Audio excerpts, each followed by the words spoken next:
We were just doing a little bit of breathing there. If anybody's wondering why we're taking big deep breaths, wonder why we're doing that. Well, I want to be present to me, and I want to be present to this lovely man, Lorcan, who's back in again. So yeah, everybody, welcome. Welcome to another essential conversation here at Wellbeings. Thank you for taking the time out, whether you're watching it live or you're watching it on the repeat. I invite you to take a seat, make a cup of tea, sit down. If you're driving, just pull over. Take a moment. We're going to go on a little bit of a journey today. So I would like to welcome Lorcan back in again. We're going to discuss the journey towards TV series, documentary. It's hard to know what to call this magnificent offering that Lorcan is bringing into conception into the world, called Reflections. And as we sit at the crossroads of our time here on Earth, there's a real calling for reflection. There's a real calling to take a pause. There's a real calling to look beneath what's on the surface, whether it's socially, politically, internally. We are at a time where instant gratification seems to be the thing, instead of slow pauses to look inside that could actually be more nourishing for us, could be a new way. So Lorcan was born in 1983. There was thunder in the air that day in Dublin. He's known for his work as a he's an actor, but he's a cinematographer, a filmmaker. He's many things. He was in the movie Boxer, Knife Edge, and the Sons of Anarchy. And to be honest, he's in this journey at the moment. We're coming to talk about this body of work that's called Reflections. So I'm really honored and to be walking with you today, exploring this and talking about everything that comes into what's got you to this place, what's birthed this step into the need to do this, what's this calling, where did this calling originate? If that's easy to answer, I can imagine there could be lots of reasons for it. Yes, sure, Nigel. Hello there, and hello to everyone. Thank you so much for being here in this now moment. And I suppose the journey began very clearly for me in 2012. I used to be an actor. I'm no longer an actor, but I was an actor there, living in Los Angeles, and I had a very painful breakup from a girlfriend and went to live in a house with a friend of mine. And while I was there, I started to feel a lot of pain, a lot of self-judgment, a lot of the typical difficult experiences that come up with a breakup, with leaving a partner, especially in that case when we were both very much in love with each other. And that also brought up a lot of the pain and feeling I had from the separation of my parents.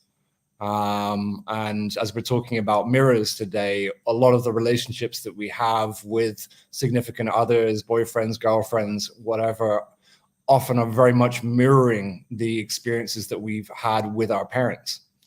And so it's the illusion of separation is a very painful one to buy into, and it's very viscerally difficult and painful illusion to buy into, and it does feel very real that we are disconnected from other people, isolated from other people.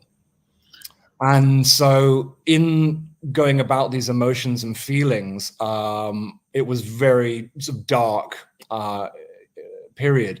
For whatever reason, synchronicity had brought me to start studying various different spiritual teachers and mediums and other sharers of wisdom at that time. And very quickly, I started to take on board some of their suggestions.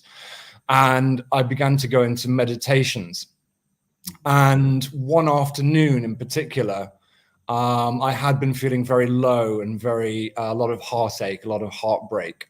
And I was sitting in this garden and I started to drop my resistance to loving myself unconditionally, to recognize that I was a being of unconditional love, that everyone and everything is made up of unconditional love, and that I'd been very powerfully resisting that.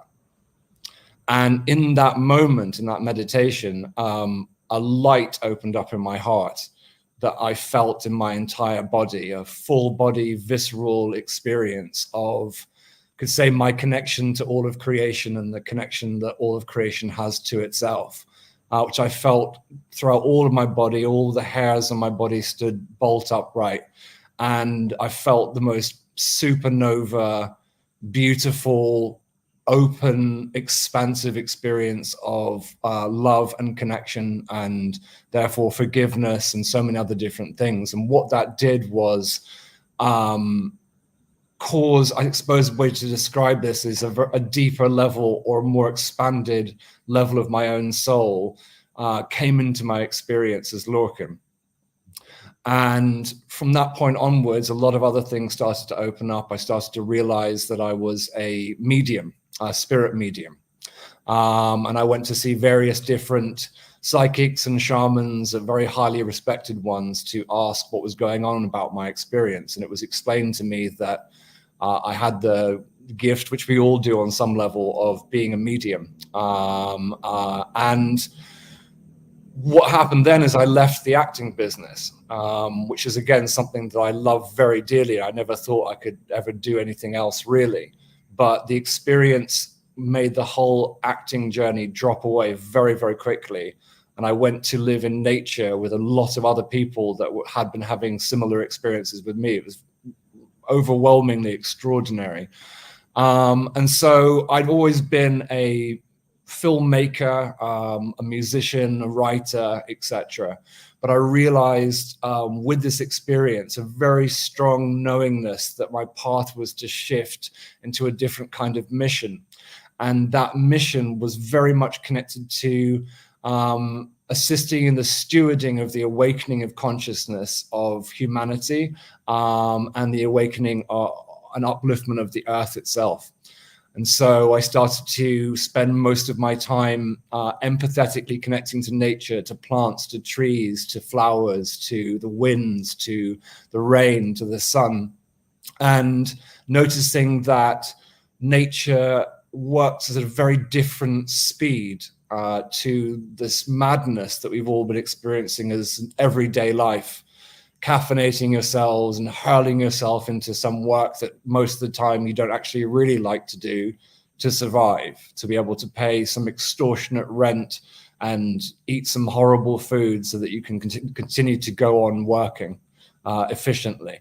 And I realized that nature worked at a different level, and that plants grew slowly, and that looking at the dewdrops of rain, the meditative, peaceful bliss of that. And yes, there are also volcanoes and earthquakes and tsunamis that are produced by the earth as well, but also there is a very beautiful, slower paced harmony that's in a very different geometrical formation to, I guess, what we've been taught to living and burning ourselves out.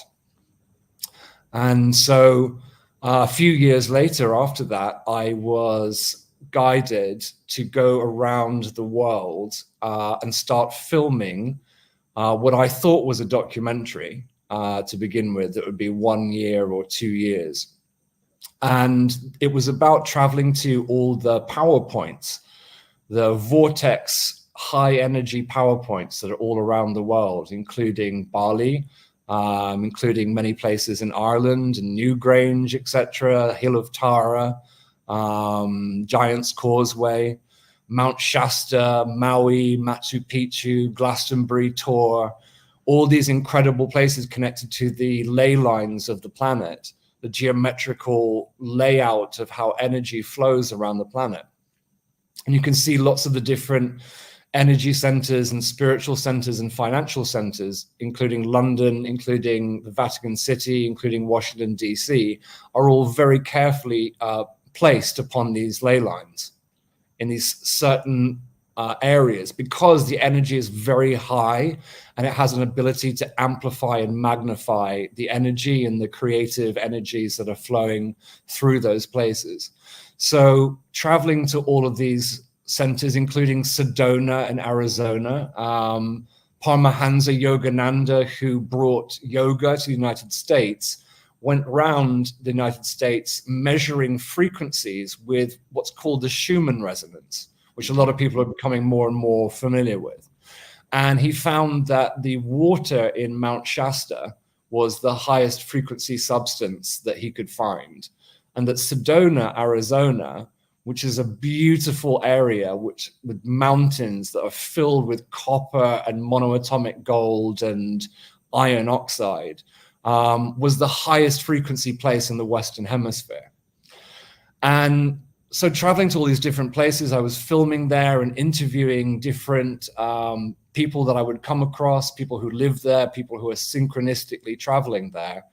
To all these places, from shamans to politicians, scientists, artists, psychics, all manner of different range of people and genders and ages and backgrounds, to interview them about their experiences with the unseen realms, with what we call the non-physical, and also their connections and perspectives about the earth itself, and about life and consciousness in general. So this journey kept on going for many, many more years. It's actually now been, I started in 2014. So it's now been almost 9 years, although I haven't been filming for the entire time. And I'm coming to the last third of the completion of this process. And what it's going to be is we're going to be creating domes all over the world, that are going to house a particular set of technologies to give people a multi-sensory experience while they're watching the film series.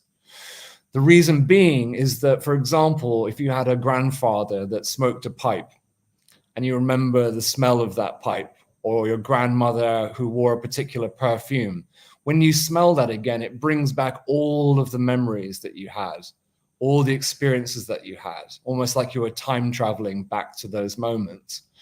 And so combining all of the different senses and watching the film series with various different environmental aspects to it is designed to be a tool of consciousness, to give people a visceral experience of their connection to the earth, their connection to energy and their connection to consciousness, and what connects all of us together. Yeah. Wow. Let me take a moment to digest that, man, because that just sounds like just the right thing that's needed at this time in our lives, to really slow it down, to connect to the earth, and to what's the word that wants to come through, kind of reclaim the senses in that sort of journey as well, through as you talk about this technology you'll be using whilst viewing the TV series. And I'm curious about, from your perspective, why at this time in our life right now, this is important. Why is it important for people to have this experience? Well, when you're looking at the state of the world right now, there's a lot of people who are perceiving it and feeling rather alarmed, as if something not so good is going on with the environment, with politics, with warfare, with division, etc. We're seeing people who've been isolated in houses for months at a time, coming out of it and watching social media and seeing all of this racial division, gender division, age division, financial background division, every kind of division you can possibly imagine. And what I would suggest is to not be downtrodden by this, to take heart in the fact that light is coming into this planet. Photonic light is beaming from outside onto this planet right now, which is unveiling a lot of the darkness, a lot of the separation, a lot of the unconscious is being revealed by light. So it's not that a fresh hell is being manifested on the planet. What's actually happening is a healing. For example, if you have a wound, the best thing you can do is to open it up, clean it out, heal it, and let it regenerate. And a similar process psychologically, sociologically, energetically is happening on the planet right now. And so what unifies us is the most important thing to focus on, I believe, at all in any way. And this is why the connection to the earth is such an important thing, because the earth is a symbol of what unifies us all. We are all its children, every bird, every animal, every tree, every race, every gender, everyone. We are all the children of the earth, and we are all mirrors of the whole earth ourselves. How we treat ourselves is how we're treating the earth, and how we're treating the earth is how we're treating ourselves. People talk about the archetype of Sophia Gaia, as the Gnostics talked about. Some people call it Gaia theory, that the world is like a living organism that's multifaceted. And Gnostics and other people talk about how the idea of Sophia, this sort of feminine energy, incarnated herself as the planet Earth itself. Whether you go along with that or you think it's a fairy story, it's immaterial, because the Earth itself truly is the mother of all of us. And that is irrespective of whatever gender, political party, race, what have you, that you can think of. And the more that we focus on the earth herself and see herself as a holistic being, and therefore seeing ourselves as holistic beings that contain masculine, that contain feminine, that contain also both, and also at the same time neither, we can see in the holistic quality of ourselves and also the mirror of the earth, that we are all connected and that we are all mirrors of each other. And the film series is called Reflections, The Return of Light. And it's very much also in part highlighting the reflective nature of reality. That everything in our reality is essentially, if you look at it from the quantum physics perspective, quantum mechanics is opening up to the fact that we create our own realities as a perceiver. And indeed, everything that each individual sees in their entire reality is a mirror of their own soul. And every single person, every one, is inclusive in that. And so when you look at, for example, the war in Ukraine, we're seeing, if we are all children of the earth, and we're all mirrors of each other, and we're all connected as this one consciousness, this one being expressing itself in a myriad of infinite different individual ways, then harming anybody else, speaking ill of anybody else, warring against anyone else is always something that you are doing to yourself. Regardless of who it is, regardless of the emotions or passions or thoughts in your mind that justify it, everything that you do to the earth, you do to other people, you're always doing to yourself. And so learning to nurture yourself, take care of yourself, be compassionate and loving and kind and understanding and patient with all the people that you come across in your life, seemingly strangers or otherwise, this is allowing us to make peace with what connects us all, and therefore stopping being antagonistic to any aspect of ourselves. Wow. As you were sharing there's so many points to follow, but you brought me back to, and maybe the viewers can feel into this as well, that I remember a time when I was in a fight with somebody, and I remember the days that followed, how I was in a deep grieving. I was so much in pain. I caused pain on someone. I remember, when I was younger, I was handed a gun to go hunting. And I remember I couldn't pull the trigger on the pheasant. I couldn't do it. There was a way in which, after that first experience of realizing that somehow that what I did to them, I was doing to me, it just became too much for me to bear. Of course, it didn't go down well. It wasn't a very manly thing to turn down the chalice of in the eyes of older, bigger men at that time in my life. But you brought me back there as I'm feeling into that place where, yeah, like how often what we reap, we sow, or what we sow, we reap, you know, it's like it comes back. And, you know, and then on the land, I remember as a young man, I used to see a lot of pollution in Ireland. I seen a lot of people throwing rubbish around, and I remember doing it. And I also remember feeling sad about it afterwards, like really feeling that it was something, it wasn't okay to throw the takeaway out the window of the car, you know, and as a 6-year-old, you know, and I felt that, you know, it's so true, the words you speak, Lorcan. And yeah, like I think it's important to know that like, and then it brings me to another memory when I lived in Sri Lanka, and I offered my services up to the Rinpoches there, and I would come and pick them up. And of course, I was a bit frustrated at that time because I knew what they'd want me to do. We had to go like 3 miles an hour in the car, so it would give time for the insects to cross the road. We won't rush. And then when they would get to my house, at that time I was a masseuse, and I would give them a little massage, and we'd slowly, what would take 10 minutes would take an hour and a half to get them back to the monastery or their house where they were staying. The Buddhists had an understanding of that, of suffering, how we create it. And also, actually, to your point, when you said, you know, that you, in the eyes of some older men, when you decided not to shoot the pheasant, I would say to you that that was the most manly thing that you could have done. Now, yeah. Then it was hard, man. It was like, it was hard to get the whiplash of that, you know. And how often do you meet whiplash, Lorcan, right?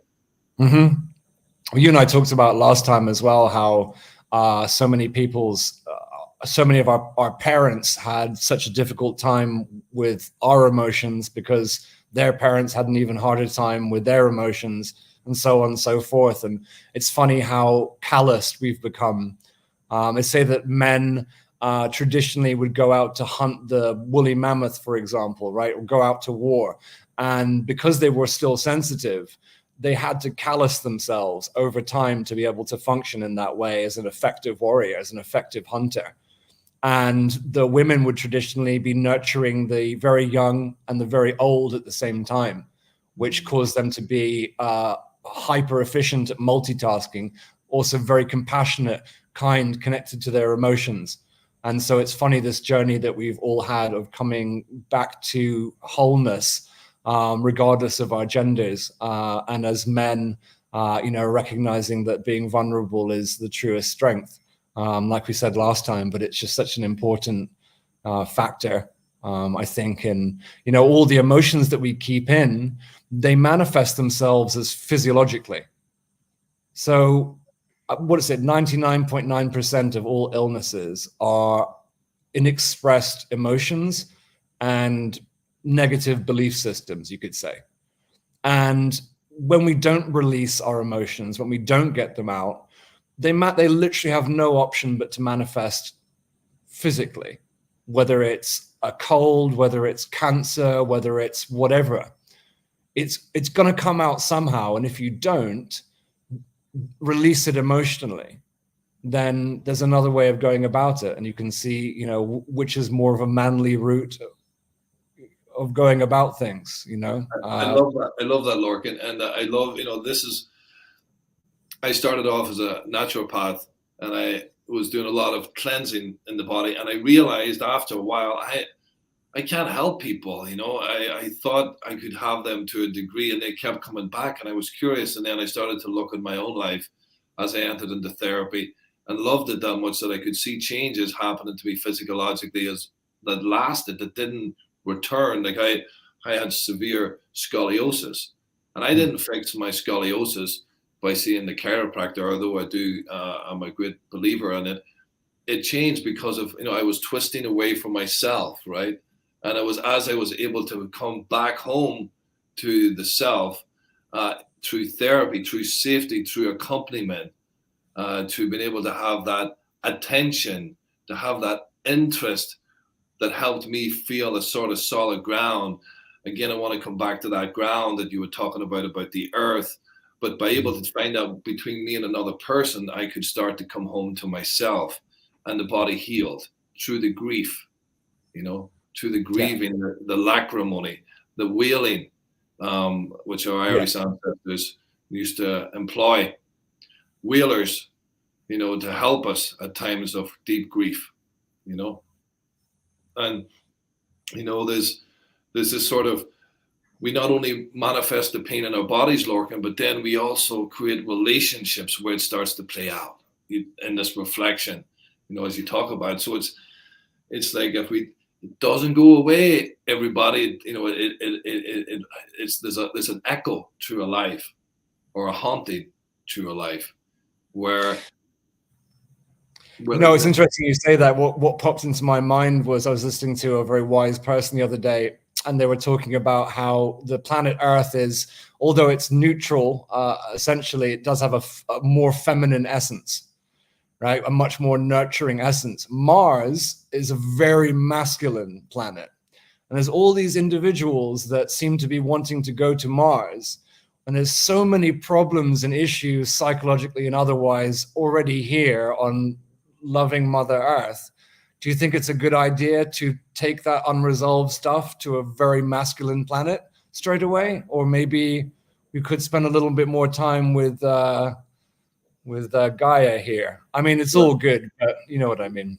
Well, I think it's a good thing, but if we allow ourselves to just expand it out to the reality of things, that sometimes people just don't know what to do with something that's open and available and there. Sometimes it's hard to see where the medicine is. Sometimes it's hard to receive the medicine. Even, it's like they're used to the harshness, they're used to the abruptness, they're used to the fiery sortness of the masculine. Sometimes it's hard to receive. It's easier to be attracted to the doing and the rescuing and all of these sort of pioneering things that I can imagine the psyches of these great pioneers who want to conquer another planet would want to do. But I think it's really important. What caught me about wanting you to come in today and really help us understand this whole thing about reflection, because to reflect in your life, like where the struggle is sometimes, where the trouble worth having is, where it is that is repeating itself, and I love this where you bring in this, and this is what I wanted to come back to, this real first layer, first level, ground, earth, coming home to that. And then, boom, that's the real bottom-up approach. And then the next one, the emotions, boom, and then the thinking, and how this changes all the behavior and everything. So I'm curious to get your feel on that. Like, how does that feel? Is that something that is going to be able to be something that was this in your mind as you were developing this wonderful, what feels like an expanse of work? 100%. I mean, the earth is a grounding circuit for our consciousness, for our creativity, for the electromagnetic energy that runs through our bodies. Something funny is, in England and Ireland, they have something called tea time, right? Which is round about 4 o'clock. What that's about is your adrenal glands. They start to reset around about that time. So while people nowadays are having crumpet and tea, what have you, the traditional way of going about it was to lie down on your back on the earth, on the grass, and let your adrenal glands touch the earth itself. Because the earth itself has an incredible ability to help transmute a lot of the things that are going on with us emotionally and physically. If you go to the seaside and you let the waves crash against you, the actual frequency vibrational waves of the ocean going onto you, and sitting on the sand, which is made of silicon and other, it's basically a literal technology for healing yourself. And so connecting to the earth and grounding yourself, people talk about the root chakra and how you can connect the red energy that's sort of just below your groin area, and imagine that red energy center growing roots and going into the earth and slowly moving deeper and deeper and deeper into the earth, 33 feet down. And then once you've connected that root to the earth, And then it's 33 feet down in your imagination or your consciousness. And then imagine that you can feel yourself as the earth itself breathing. And feeling the... Let's give that a go right now. All right. Let's allow ourselves just to, and again, for the people watching, or the people who are just taking a moment, and you lead us in here, Lorcan, into just this short meditation of really connecting to one of the signs of trauma is this overly self-resourcedness, and this is another way to be resourced from the earth, to come home in a way. So I'll hand it over to you, Lorcan. Just let's have an experiential here, man. I feel like you're in it already. All right, so just allow yourself to relax and allow yourself to breathe deeply.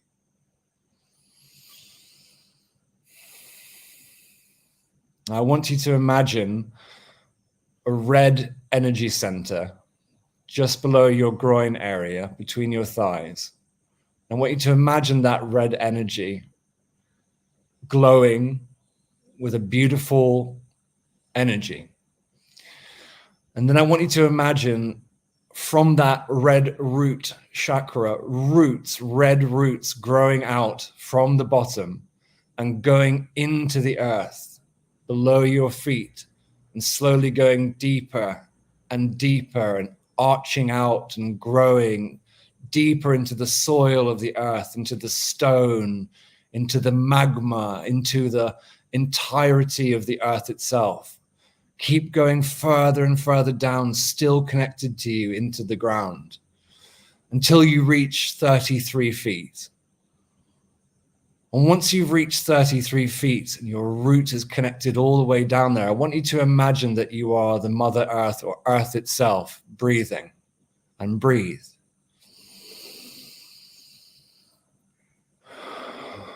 Feel the heart in the center of the earth itself, and continue to breathe as if you are the earth itself.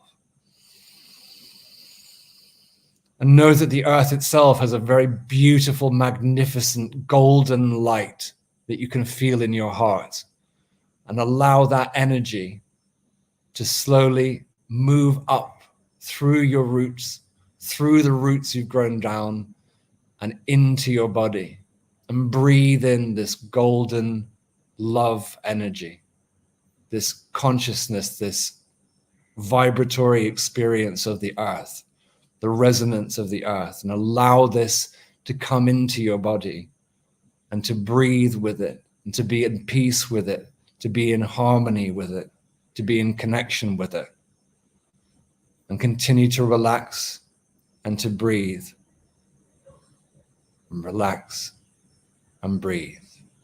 And feel this beautiful golden energy in your heart. And let that golden energy be felt in every cell of your body, in your mind, in your stomach, in your gut, in your hands and in your feet. And know that you are the earth itself.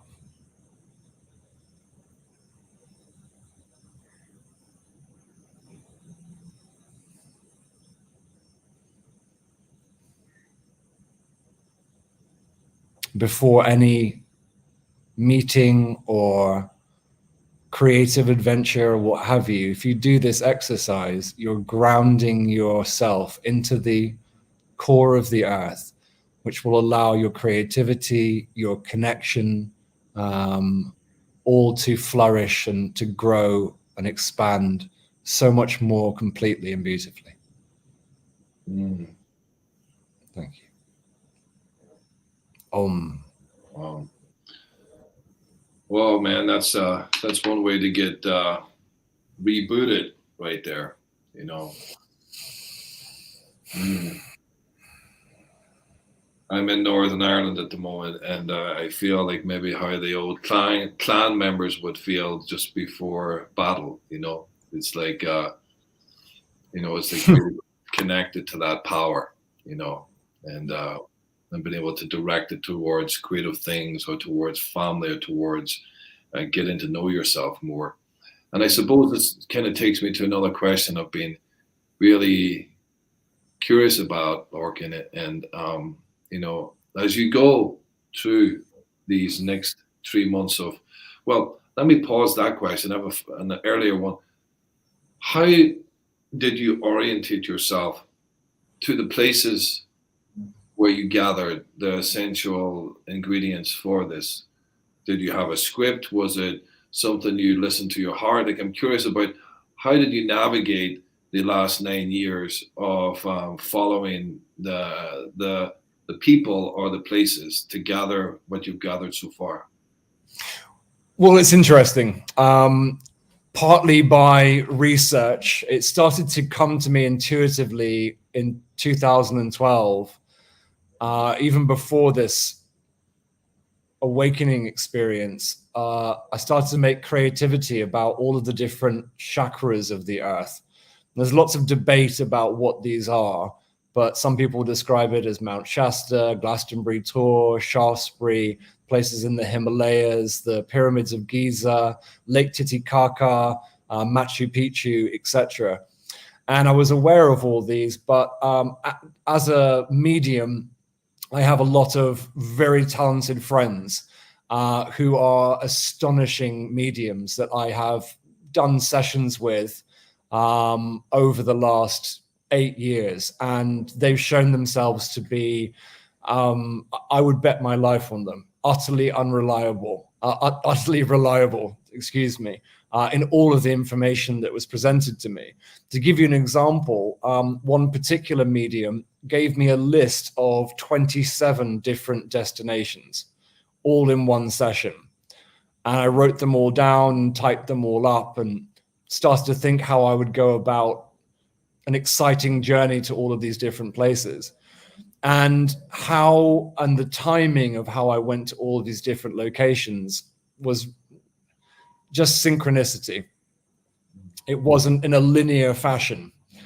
There were some places that I didn't go for 4 years. There's some places I unexpectedly went to immediately. But it was interesting knowing all of these destinations, and I mean hyper, detailed. For example, Oaxaca, which is a very powerful place in Mexico. I was told to go to a city in the clouds there, which I thought was a little esoteric at first. And then when I eventually ended up going there, I went with a group of people way up into the mountains where all you can see is clouds everywhere and beneath you. And I realized, wow, that was the city in the clouds that they were talking about. And it became less Pollyanna and more, wow, that was actually real. So synchronicity is everything. When you're, yes. For the viewers, like, what does it take to surrender to that? I suppose if you look at the mathematical, just from a scientific logical mind, because the logical mind is the thing that is surrendering. It's not your heart. Your heart already knows beyond a shadow of a doubt the truth. It has a knowingness about it. The mind has been programmed for a lot longer than history would record to put out fires, to make sure that you're safe. And that's created a lot of fear and anxiety and trauma that is in the process of being unprogrammed or integrated, you could say, into our soul, and our minds and our hearts are starting to come together as a team, as a holistic package. So when you look from a logical mind of the mathematical possibilities of walking down one street, the wind blowing, and you decided, oh, I'll walk down this street, and you bump into your geography teacher from when you were 7 years old in the middle of Africa, for example. You say, okay, the chances of this guy being here and me being here in the middle of Africa, and because I decided intuitively to go down this street, if I hadn't done that, I never would have come across him. But we were there already, so it was like there was some sort of quote unquote destiny or some sort of magnetic alignment there that's beyond mathematical probabilities. Like I say, it's 14 million to 1 by being hit by lightning, for example. right? That particular situation might be 140 million to one. So for Carl Jung and many other people, noticing the mathematical impossibilities of these synchronicities, of coming across the right person at the right time, and how, you know, auspices would see the flight of birds, for example. Like in England, you say, if you see one magpie, it's not going to be a good day. If you see two magpies, it's going to be a good day. I don't know if that's completely true, but there's a living tarot in life. If you observe the animals, all the Native Americans studied the animals. They say if you see a butterfly, it means transformation. If you see a lizard, you see a snake, it means that you are shedding your skin and you're being reborn. There's a living informational tarot in all parts of your life and the people that you come across. So to surrender for me was observing the magic of it, feeling the chills on the back of my neck and coming across these extraordinary people just by going for a cup of coffee, just by following my passion, following where I feel to go intuitively. And for me, it started to be, I'm going to use this term, a no-brainer. It started to become just, this is what life is. It's a symphony of synchronicity. And the more you pay attention to it, the more in alignment you are with that synchronicity, which is an energy, which is your true self, essentially, your consciousness, the more it reveals itself to you, the more it shows you examples of it, and you begin to trust it. And then your life can become a living series of miracles, challenging as they may be. Absolutely, with its ups and downs and loves and losses along the way. And so what I'm really hearing is this really ability to listen and listen to what that pull, you know, where it have to go left or go, not the head, but listening to something else other than whether it's the heart, whether it's a feeling, an atmosphere of trusting and following that.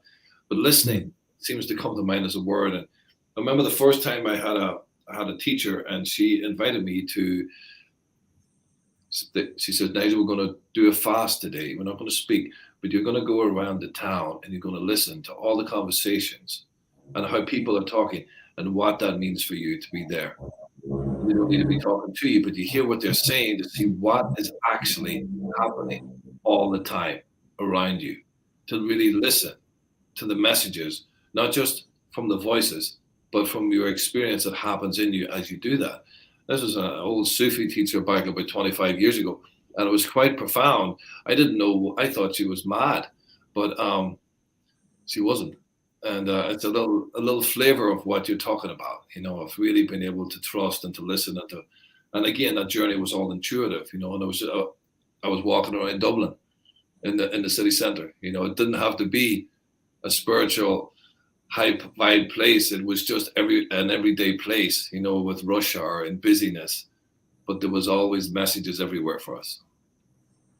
Yeah, and I've also noticed in my own work with individuals as a spiritual counselor and a medium that on reviewing the sessions that a huge amount of the material that comes through spirit to be spoken to other people is exactly what I, as a processing individual, needs to hear as well. And it's an interesting quality where some people will project the outcome of their own healing path onto other people. But also there's something very authentic and beautiful that happens as well, where spirit speaks a message that all of the people in the group or all of the people that are going to pass on that information just needed to hear just at the right time, just after having this experience. And it shows how supported and connected we all are, and how there is a divine force that guides us and that speaks to us and assists us and is all around us all the time, supporting us and giving us nourishment and love. It's just that we've learned to resist this energy through religions, through talking about external gods and all of these kind of things. A lot of people have thought, well, you know, that's a bunch of malarkey, but actually it's science. It's literal science, this this song that's sung throughout all of the cosmos. Yeah. It It's a feels very like beautiful experience. man, like you have this, like you're this piece, this, I just feel like this body of work that you're birthing right now. It feels like in one way it's really a tool of remembrance almost. Yes. Yes. And can you explain from that? Because again, as I'm hearing you talk, man, I'm like I'm feeling into where, you know, there's these reflections, and then it's like it's helping you come back to go through all these defenses, these distractions, these illusions, these fantasies, and it's somehow taking you back home to remembering who you know. I don't want to, it's something that maybe used a lot in sort of new age sort of circles, but like coming home to yourself in a way. Yeah. But the depth of that, can you speak to that sort of remembrance that you've been going through this process that you are imposing onto the body of work? Absolutely. I mean, whether it's the, you know, new age or whatever, you know, situation, that still rings very much true, you know, coming home to yourself, because the truth is that we are already this consciousness. We've just forgotten. And there's a beautiful journey of forgetting what that is, which can be very painful to begin with. I liken it very much to what's called I believe it's called the original wound, which is an illusion that we are all from spirit, we're all from spirit side, we're all on spirit side. But we take these incarnations and experiences, especially on places like Earth, where we go through a filter of densities that gives us amnesia. And we forget our other lives, we forget our connection to ourselves and each other. And there's this beautiful experience, which is literally what our lives as human beings and others is about going through a process of remembering who you are from a different point of view. And people talk a lot about what actual education is more so about remembering what you have forgotten as opposed to learning something new. So they say, you know, a clever person learns something new every day. A wise person lets something go every day, which I love especially, because in this state of serenity and peace and space, you start to feel the experience of existence itself, just purely that, pure awareness, pure existence. And in doing that, which is why meditation is such a beautiful thing and being in nature is such a beautiful thing, you start to connect back into that remembrance and you start to remember. And then you can remind other people. I mean, if I'm candid, wherever I live, I have, like a madman, pieces of paper written on, stuck to the walls, because I know how easy it is to forget. And I forget 1,000 times a day. I also remember 1,000 times a day, more and more. I'm forgetting less and less and remembering more and more, but still I forget. You know, I often joke sometimes I want to put a tattoo of remember on my, you know, backwards on my forehead, so that in the morning that, you know, I stop worrying so much about how my day is going to be, but actually knowing that I'm creating how the day is going to be. And that's a very powerful shift when you recognize that you're dreaming your life and that things aren't happening to you, you are creating them. And some of them are very challenging and some of them are the most beautiful, soothing experiences, but that we're taking self-responsibility as creators of our experiences. Then you realize that you're in a dream. And the lovely spiritual teacher says that when you know that you are dreaming, you are already awakening. And that's so beautiful, because when you're lying down in your bed, you're very relaxed and serene, and you're letting your body go and you're breathing, and then whoosh, off you go into the dreamland. And recognizing that this here is actually also a lucid dream that we're having in these physical bodies. And knowing that if you're in a childlike state of wonderment, of excitement, of light, of joy, of pleasant anticipation, like a child going to an amusement park ride, it's just like, oh, wow.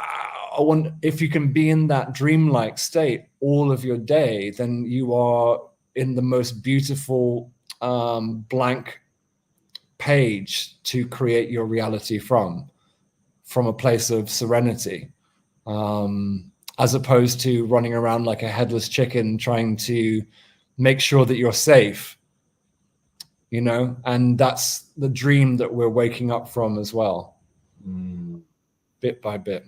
Yeah, man, bit by bit, step by step.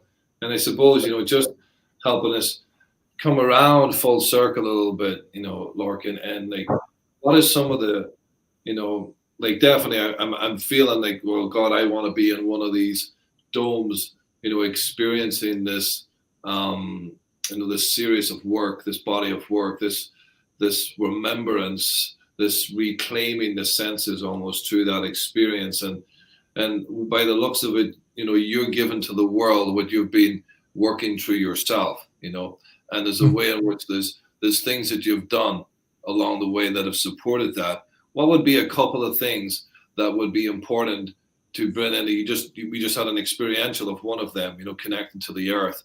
What are some of the things, like a couple of one or two more things that our viewers could do that could help them to slow down out of the busyness, out of that withdrawing, you know, into the safety, and you know, and the disengagement with the vitality of life? What can help them step forward into themselves and towards life in new, meaningful ways? First of all, to do what you love. Everybody has a gift that they've been given by life to do something, and some people have figured it out and some people haven't yet. That there's something creative or otherwise, whether it's science, whether it's dancing, whether it's gardening, there's something that you have within you that you love very, very dearly. And because you love to do it very dearly, even though your parents might tell you that you shouldn't do that because you need to be a doctor or a lawyer, maybe you say, you know, I want to do a painting or etc. And there's a gift that we have, and because we've been given it, it feels wonderful, and it's the kind of thing that would make you jump with joy out of bed every morning to do.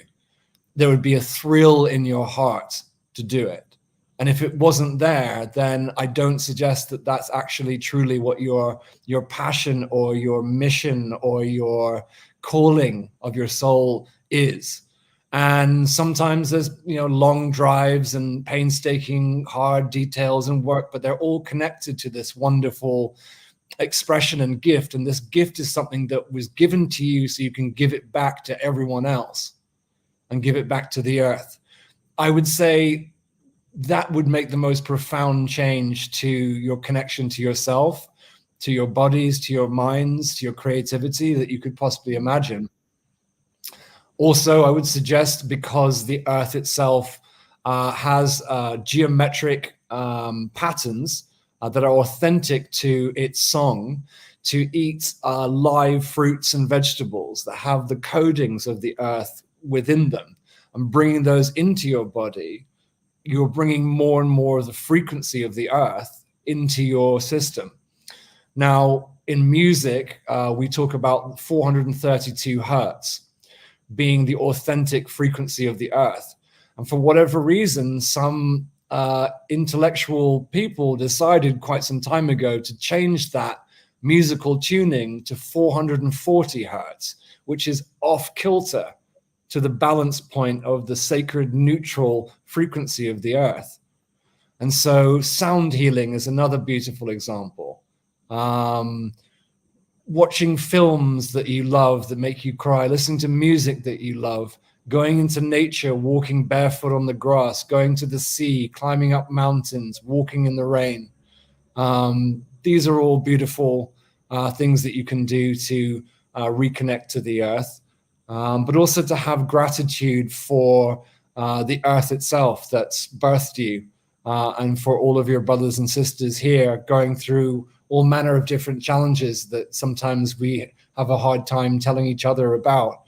But having that gratitude and that excitement and that honor for the earth and all of humanity is another very deep way to connect, because the earth itself, the consciousness that is the earth, perceives all of itself with love, regardless of wars, regardless of this or that. It's not a hateful, judgmental being.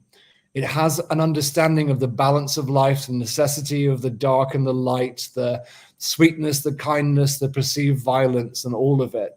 But it knows that there's a purpose and a rebalancing in the whole experience. So if you can perceive the whole world in the same way, you're already making big shifts. Powerful, man. Powerful. And wow, like, so again, just